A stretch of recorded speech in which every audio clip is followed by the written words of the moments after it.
Hello, good morning. Kami po yung Group 8 and ito po yung progress ng documentation and program.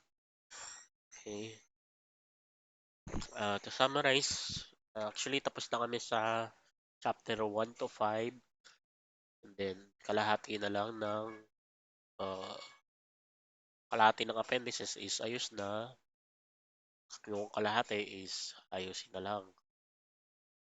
So, minor adjustment and may mga kulang pa. So, ito, pakita ko na lang to ng mabilisan. Chapter 1, uh, inayos na namin yung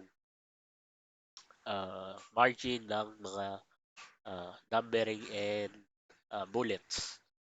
Yan, pare-pares na ng margin diyan. And then, ito, yung table, inayos na rin namin yan. Yan, naka-center na. Yan, naka-ayos na. Same pa rin ang uh, margin. Okay. So, yung hypothesis, nadali kami dito. Hindi naka 2.0, ngayon naka 2.0 na. Okay. Uh, open limitation. Then, ito yung chapter 2. So, skip ko na lang to. Kasi kompleto na kami dito. Ito naman usually na ginagawa ni Sir. I-skip na lang ng chapter 2. Ito na yan ang foreign, saka local. So, ito yung chapter 3. Methodology. So, ito, research method use, mixed method, ang ginamit, which is a mix of qualitative and quantitative. Sample and sampling technique, respondents, local of the study, instrumentation, procedure. Tapos ito yung weight and mean. Tapos ito yung mga tables, chapter 4. Dito rin lalabas yung yan, decomputed, which is 4.56. Tapos, lagay na namin sa summary of findings, yung speed, reliability, usability, accuracy,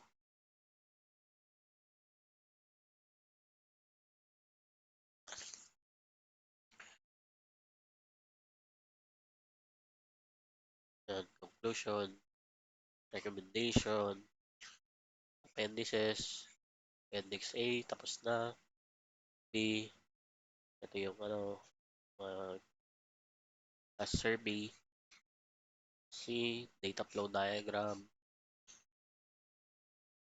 Tapos ito, data flow diagram for proposed system. Okay.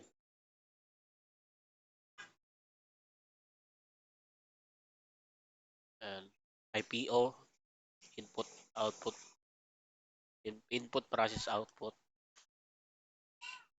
And appendix E, and H, di pa tapos. D, medyo tapos na. Ito yung appendix I, di pa tapos to, Gantt chart. Kasi natapos sa prototyping. So, nadagdagan na namin yan. So, codes, di pa nalalagay. Yung mga sample screenshot ng mga codes. Ayun yung page. Then, appendix K, ito yung mga screenshot ng nasa application namin. Ito yung magiging output ng application. Ang kulay na ginamit is orange. Is yan. Yung mga page. And then, bibliography. Yan. Yung mga link. Tapos, curriculum vitae. Yan, may mga minor adjustment pa dyan.